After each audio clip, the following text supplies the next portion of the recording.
गौरी पुत्र गणेश भगवान की जय। श्री शिवाय नमस्तुभ्यम। प्रिय भक्तजनों, सोमवार का दिन भगवान शिव को समर्पित है। इस दिन लोग भगवान शिव के लिए व्रत रखकर पूरे दिन भूखे रहकर भगवान शिव को प्रसन्न करने की कोशिश करते हैं। जो व्यक्ति सोमवार के दिन पूजा करते हैं उन्हें मनोवांछित फल अवश्य मिलता है। सोमवार व्रत के दिन भगवान शिव के पूजन के पश्चात सोमवार व्रत की कथा पढ़नी अथवा सुननी चाहिए, क्योंकि इसके बिना यह व्रत अधूरा माना जाता है। तो आइए हम सुनते हैं सोमवार व्रत की कथा। तो आप सभी भक्तजन इस कथा को पूरी श्रद्धा, ध्यान पूर्वक और प्रसन्न चित्त मन से सुनिए। तो आप सभी प्रेम से बोलिए, श्री उमापति शंकर भगवान की जय, सर्वदेवी देवता की जय।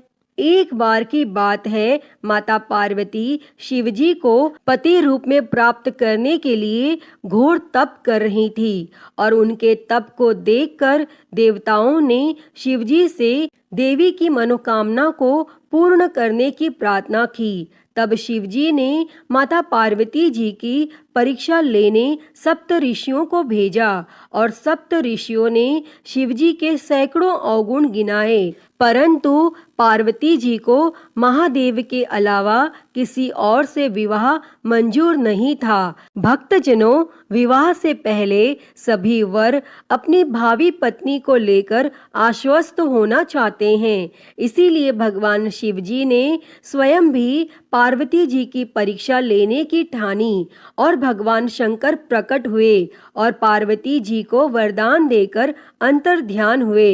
इतने में पार्वती माता जहाँ तप कर रही थी, वहीं पास में तालाब में मगरमच्छ ने एक लड़के को पकड़ लिया और लड़का जान बचाने के लिए चिल्लाने लगा। माता पार्वती जी से उस बच्चे की चीख सुनी नहीं गई और द्रवित हृदय होकर वह तालाब पर पहुंची तो देखती है कि वह मगरमच्छ लड़के को तालाब के अंदर खींचकर ले जा रहा है। तब लड़के ने देवी को देखकर कहा, मेरी ना तो माँ है, ना बाप, ना कोई मित्र, माता आप मेरी रक्षा करें। तब पार्वती जी ने कहा, हे मगरमच्छ, इस लड़के को छोड़ दो। तब मगरमच्छ बोला, दिन के छठे पहर में जो मुझे मिलता है उसे अपना आहार समझकर स्वीकार करना मेरा नियम है और ब्रह्मदेव ने दिन के छठे पहर इस लड़के को भेजा है, मैं इसे क्यों छोड़ूं? तब पार्वती जी ने विनती की, तुम इसे छोड़ दो, बदले में तुम्हें जो चाहिए वह मुझसे कहो। तब मगरमच्छ बोला, एक ही शर्त पर मैं इसे छोड़ सकता हूँ। आपने तप करके महादेव जी से जो वरदान लिया है, यदि उस तप का फल मुझे दे दो तो मैं इसे छोड़ दूंगा। तब पार्वती जी तुरंत तैयार हो गई और उन्होंने कहा, मैं अपने तप का फल तुम्हें देने के लिए तैयार हूँ, लेकिन तुम इस बालक को छोड़ दो। और मगरमच्छ ने समझाया, सोच लो देवी, जोश में आकर संकल्प मत करो। हजारों वर्षों तक जैसा तप किया है वैसा देवताओं के लिए भी संभव नहीं है। उसका सारा फल इस बालक के प्राणों के बदले चला जाएगा।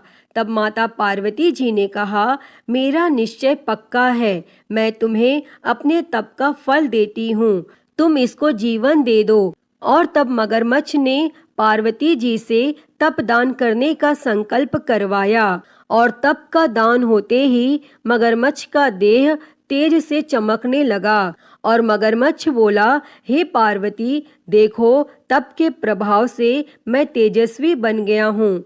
तुमने जीवन भर की पूंजी एक बच्चे के लिए व्यर्थ कर दी। चाहो तो अपनी भूल सुधारने का एक मौका और दे सकता हूँ।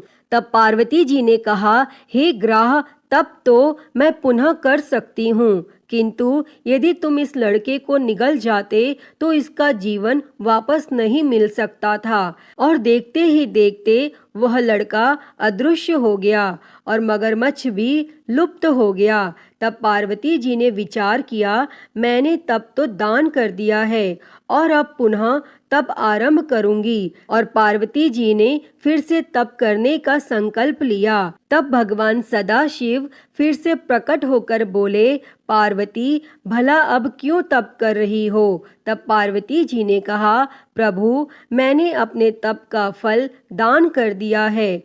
आपको पति रूप में पाने के संकल्प के लिए मैं फिर से वैसा ही घोर तप कर आपको प्रसन्न करूंगी। और तब महादेव जी बोले, मगरमच्छ और लड़के दोनों रूपों में मैं ही था, और तुम्हारा चित्त प्राणी मात्र में अपने सुख दुख का अनुभव करता है या नहीं, इसकी परीक्षा लेने को मैंने यह लीला रची थी। अनेक रूपों में दिखने वाला मैं एक ही हूँ। मैं अनेक शरीरों से अलग निर्विकार हूँ। तुमने अपना तप मुझे ही दिया है, इसीलिए अब और तप करने की कोई जरूरत नहीं है। तब देवी ने महादेव को प्रणाम कर प्रसन्न मन से विदा किया। तो सभी प्रेम से बोलिए, शंकर पार्वती भगवान की जय। हर हर महादेव। प्रिय भक्तजनों, आइए अब सुनते हैं सभी मनोकामनाओं को पूरी करने वाली अगली कथा। एक समय की बात है, एक गांव में भगवान शिव जी का परम भक्त एक ब्राह्मण रहता था। वह ब्राह्मण जब तक रोज सुबह ब्रह्म मुहूर्त में उठकर नित्य कर्मों से निवृत्त होने के पश्चात भगवान शंकर का पूजन नहीं कर लेते थे, तब तक उन्हें चैन नहीं पड़ता था। और जो कुछ भी दान दक्षिणा में आ जाता, उसी से वह ब्राह्मण अपना गुजारा करते थे। और दयालु इतने थे कि जब भी कोई जरूरतमंद मिल जाता तो अपनी क्षमता के अनुसार उसकी सेवा जरूर करते थे। और इस कारण शिवजी के परम भक्त ब्राह्मण देवता गरीबी का जीवन व्यतीत कर रहे थे। और ब्राह्मण की इस दानी प्रवृत्ति से उनकी पत्नी उनसे चिढ़ती तो थी, किंतु उनकी भक्ति परायणता को देख उनसे अत्यधिक प्रेम करती थी। इसीलिए वह कभी भी उनका अपमान नहीं करती थी। और साथ ही अपनी जरूरत का धन वह आस पड़ोस में मजदूरी करके जुटा लेती थी। एक समय ऐसा आया जब मंदिर में दान दक्षिणा कम आने लगी, जिससे उन पंडित जी को आर्थिक तंगी का सामना करना पड़ा। और घर की मूल आवश्यकताओं की पूर्ति नहीं होने के कारण ब्राह्मणी दुखी रहने लगी। और इसी तरह दिन बीतने लगे। एक दिन महाशिवरात्रि का दिन आया, और उस दिन भी पंडित जी हमेशा की तरह ब्रह्म मुहूर्त में उठकर नित्य कर्मों से निवृत्त होने के लिए नदी की ओर चल दिए। संयोग से उस समय उस राह से पार्वती जी और शिव जी गुजर रहे थे। तब अचानक से पार्वती जी की नजर उस ब्राह्मण पर पड़ी। और आज पंडित जी महाशिवरात्रि को लेकर इतने उत्साहित नहीं थे जितने कि अक्सर हुआ करते थे। और तब पार्वती जी को बात समझते देर नहीं लगी, और उन्होंने भगवान शिव जी से कहा, हे भगवान, यह ब्राह्मण देवता प्रतिदिन आपकी उपासना करते हैं, फिर भी आपको इसकी चिंता नहीं है। और पार्वती जी की बात सुनकर शिवजी बोले, देवी, अपने भक्तों की चिंता मैं नहीं करूंगा तो कौन करेगा? तब पार्वती जी बोली, तो हे महादेव, आपने अब तक इसकी सहायता क्यों नहीं की? तब शिवजी बोले, देवी, आप निश्चिंत रहिए। अब तक उसने जितने बिल्व पत्र शिवलिंग पर चढ़ाए हैं, वही बिल्व पत्र आज रात्रि में उसे धनपति बना देगा। और यह बातचीत करके पार्वती जी और शिवजी तो चल दिए, किंतु संयोग तो देखिए, उसी समय उस राह में एक व्यापारी गुजर रहा था, और उसने छुपकर शिवजी और पार्वती जी का वार्तालाप सुन लिया। तब व्यापारी ने अपना दिमाग चलाया, अगर बिल्व पत्र से ब्राह्मण धनपति हो सकता है तो फिर मैं क्यों नहीं हो सकता। और यही सोच वह ब्राह्मण के घर पहुंच गया और ब्राह्मण से बोला, पंडित जी, आपने अब तक जितने भी बिल्व पत्र शिव पूजन में चढ़ाए हैं वह सब मुझे दे दीजिए और बदले में मैं आपको 100 स्वर्ण मुद्राएं दूंगा। तब पंडित जी ने अपनी पत्नी से पूछा तो वह बोली, पुण्य का दान ठीक तो नहीं है, किंतु अगर आपका मन करे तो दे दीजिए और हमें धन की जरूरत है, इसीलिए दे दीजिए। और तब पंडित जी ने सारे बिल्व पत्र बोरे में भरकर सेठ जी को दे दिए और बिल्व पत्रों का बोरा लेकर सेठ जी पहुंच गए मंदिर और शिवलिंग पर चढ़ाकर देखने लगे कि कब शिवजी कृपा करेंगे और कब वह और धनपति बन जाएगा। तब प्रतीक्षा करते करते सेठ जी को आधी रात हो गई और सेठ जी चमत्कार देखने के लिए बहुत उतावले हो रहे थे और आखिर में तीसरा पहर गुजरने के बाद सेठ जी के सब्र का बांध टूट ही गया और क्रोध में आकर सेठ जी ने शिवलिंग को झंझोरने लगे। फिर अचानक ही चमत्कार हुआ और सेठ जी के हाथ शिवलिंग से ही चिपके रह गए। तब उन्होंने बहुत प्रयास किया किंतु हाथ हिले तक नहीं। थक हार कर सेठ जी शिव जी से क्षमा याचना करने लगे तो शिव जी बोले, हे लोभी सेठ, जिस ब्राह्मण से तूने यह बिल्व पत्र खरीदे हैं उसे 1000 स्वर्ण मुद्राएं दे, तब जाकर तेरे हाथ छूटेंगे। और प्रातः काल जब पंडित जी पूजन के लिए आए तो उन्होंने देखा कि सेठ जी के हाथ शिवलिंग से चिपके हुए हैं और सेठ जी रो रहे हैं। तब उन्होंने पूछा तो सेठ बोला, पंडित जी, शीघ्रता से मेरे बेटे को 1000 स्वर्ण मुद्राएं लेकर मंदिर आने को कहिए। तब पंडित जी ने सेठ के बेटे को बुलाया और सेठ ने वह स्वर्ण मुद्राएं ब्राह्मण को दिलवा दी।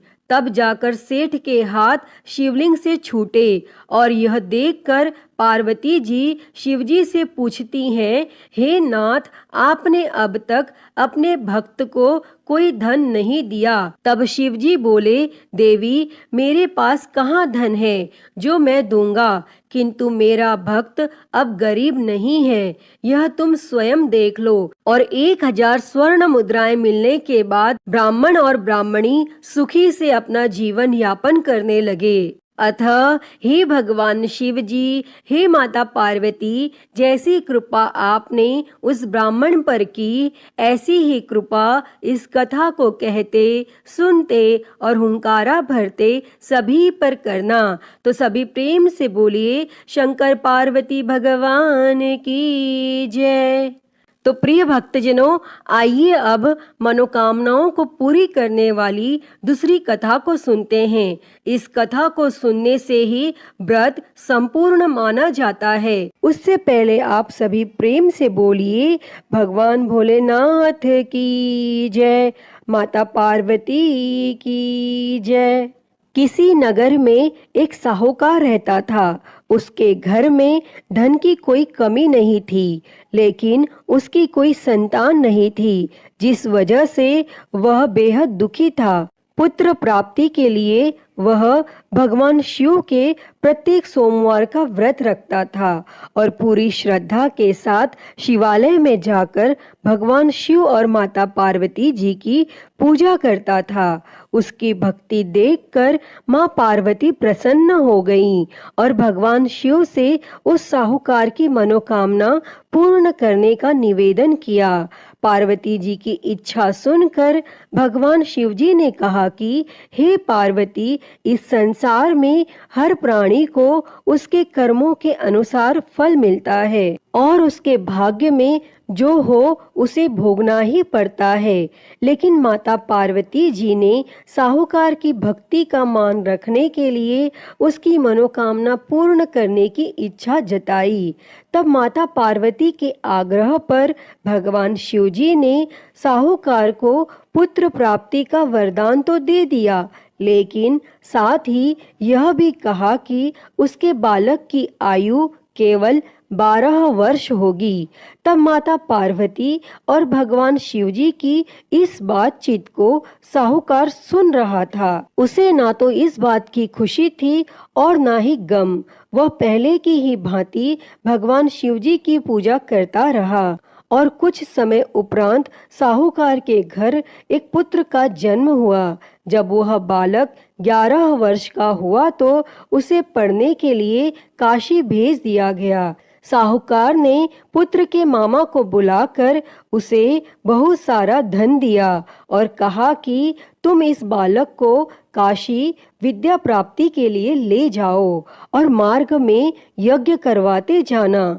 जहाँ भी यज्ञ कराओ वहीं पर ब्राह्मणों को भोजन कराते और दक्षिणा देते हुए जाना। और दोनों मामा भांजे इसी तरह यज्ञ कराते और ब्राह्मणों को दान दक्षिणा देते काशी की ओर चल पड़े। रास्ते में एक नगर पड़ा जहाँ नगर के राजा की कन्या का विवाह था, लेकिन जिस राजकुमार से उसका विवाह होने वाला था वह एक आंख से काना था। तब राजकुमार के पिता ने अपने पुत्र के काना होने की बात को छुपाने के लिए एक चाल सोची। साहूकार के पुत्र को देखकर उसके मन में एक विचार आया। तब उसने सोचा क्यों ना इस लड़के को दुल्हा बनाकर राजकुमारी से विवाह करा दूं और विवाह के बाद इसको धन देकर विदा कर दूंगा और राजकुमारी को अपने नगर ले जाऊंगा।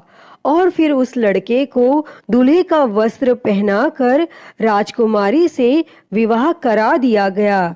लेकिन साहूकार का पुत्र एक ईमानदार लड़का था। उसे यह बात न्याय संगत नहीं लगी और उसने अवसर पाकर राजकुमारी की चुन्नी के पल्ले पर लिखा कि तुम्हारा विवाह मेरे साथ हुआ है, लेकिन जिस राजकुमार के संग तुम्हें भेजा जाएगा वह एक आंख से काना है। मैं तो काशी पढ़ने जा रहा हूँ। तब राजकुमारी ने चुन्नी पर लिखी बातें पढ़ी तो उसने अपने माता पिता को यह बात बताई। तब राजा ने अपनी पुत्री को विदा नहीं किया और फिर वह बारात वापस चली गई। दूसरी ओर साहूकार का लड़का और उसका मामा काशी पहुँचे और वहां जाकर उन्होंने यज्ञ किया और जिस दिन लड़के की आयु 12 साल की हुई उसी दिन यज्ञ रखा गया। लड़के ने अपने मामा से कहा कि मेरी तबीयत कुछ ठीक नहीं है। तब मामा ने कहा कि तुम अंदर जाकर सो जाओ और भगवान शिवजी के वरदानानुसार कुछ ही क्षणों में उस बालक के प्राण निकल गए और मृत भांजे को देखकर उसके मामा ने विलाप शुरू किया। संयोगवश उसी समय भगवान शिवजी और माता पार्वती उधर से जा रहे थे। तब माता पार्वती ने भगवान शिवजी से कहा, प्राणनाथ, मुझे इसके रोने के स्वर सहन नहीं हो रहे। आप इस व्यक्ति के कष्ट को अवश्य दूर करें। और जब भगवान शिवजी मृत बालक के समीप गए तो वह बोले कि यह तो उसी साहूकार का पुत्र है जिसे मैंने 12 वर्ष की आयु का वरदान दिया था। अब उसकी आयु पूरी हो चुकी है। लेकिन मातृभाव से विभोर माता पार्वती ने कहा कि हे महादेव, आप इस बालक को और आयु देने की कृपा करें, अन्यथा इसके वियोग में इसके माता पिता भी तड़प तड़प कर मर जाएंगे।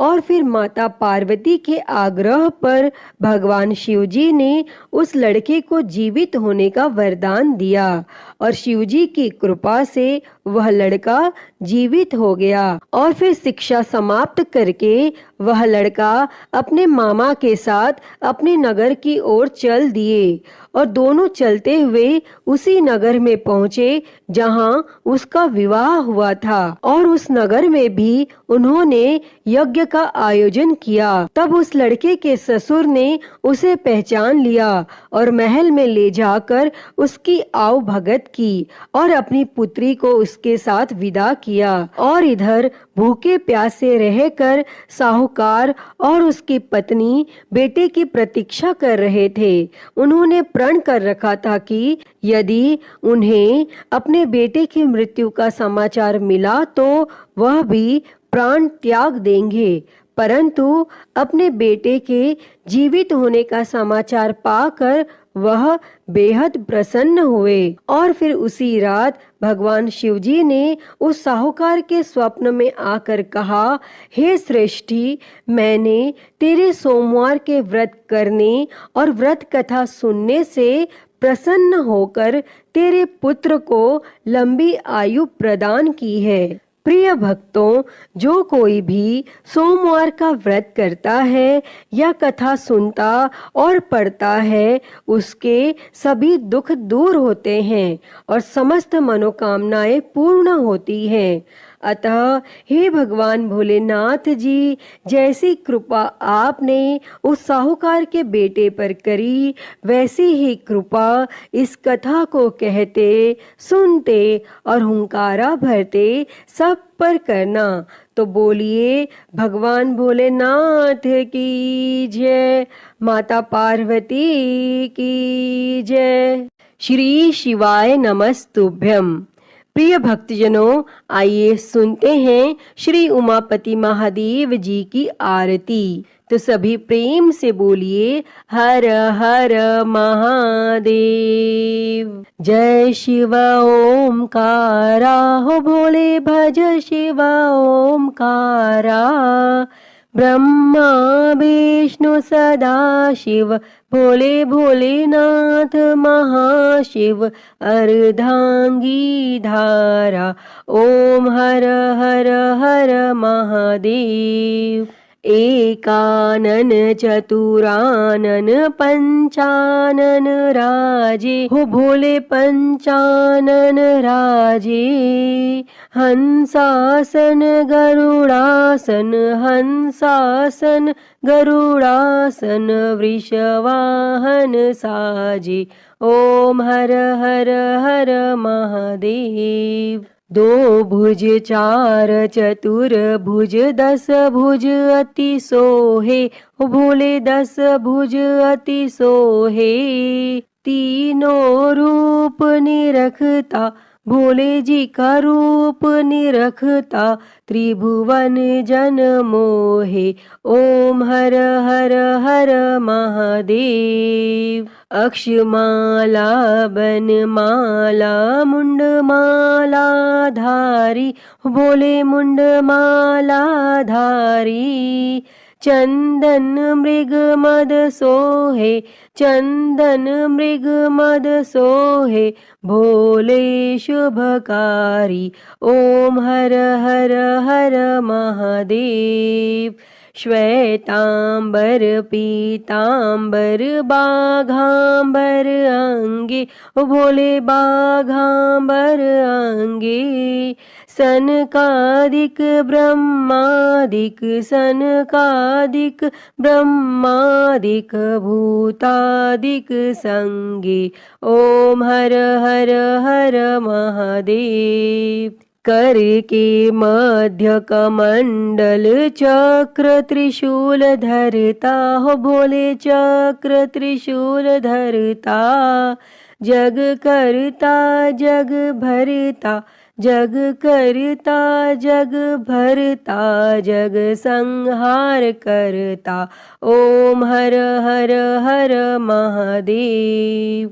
ब्रह्मा विष्णु सदा शिव आजीवन एका, हो बोले जानत अविवेका। प्रणव अक्षर के मध्य, ओम अक्षर के मध्य। ये तीनों एका, ओम हर हर हर महादेव। काशी में विश्वनाथ विराजे नंदी ब्रह्मचारी, हो बोले नंदी ब्रह्मचारी। नित उठ दर्शन पावत, रुचि रुचि भोग लगावत, महिमाति भारी। ओम हर हर हर महादेव। त्रिगुण स्वामी जी की आरती जो कोई नर गावे, हो बोले जो कोई नर गावे। कहत शिवानंद स्वामी, जपत हलाहल स्वामी, सुख संपत्ति पावे। ओम हर हर हर महादेव। जय शिव ओमकारा, हो भोले भज शिव ओमकारा। ब्रह्मा विष्णु सदा शिव, भोले भोलेनाथ महाशिव, अर्धांगी धारा। ओम हर हर हर महादेव। ओम हर हर हर महादेव। अच्युतं केशवं रामनारायणं, कृष्णदामोदरं वासुदेवं हरे। श्रीधरं माधवं गोपिकावल्लभं, जानकीनायकं श्रीरामचन्द्रं भजे। हरे राम राम राम हरे हरे, हरे कृष्णा कृष्णा कृष्णा हरे हरे, हरे राम राम राम हरे हरे, हरे कृष्णा कृष्णा कृष्णा हरे हरे। बोलिए भगवान श्री रामचंद्र जी की जय। वृंदावन बिहारी लाल की जय। काशी विश्वनाथ महादेव की जय। श्री गणेश जी महाराज की जय। माँ भगवती की जय। धर्म की जय हो, अधर्म का नाश हो, प्राणियों में सद्भावना हो, विश्व का कल्याण हो, गौ हत्या बंद हो, गौ माता की सेवा हो, विश्व में शांति हो। ओम शांति शांति शांति ही। ओम नमः शिवाय, नमो नीलकंठाय। ओम नमः पार्वती पते, हर हर महादेव, हर हर महादेव, हर हर महादेव हर। प्रिय भक्तजनों, मैं उम्मीद करती हूँ कि आपको यह कथा पसंद आई होगी, और अगर वीडियो अच्छी लगी हो तो इसे लाइक करें, ज़्यादा से ज़्यादा शेयर करें, और कमेंट में हर हर महादेव लिखना ना भूलें। और महाकाल भक्ति ज्ञान चैनल को सब्सक्राइब कर नोटिफिकेशन बेल को ज़रूर ऑन कर लें। हर हर महादेव। धन्यवाद।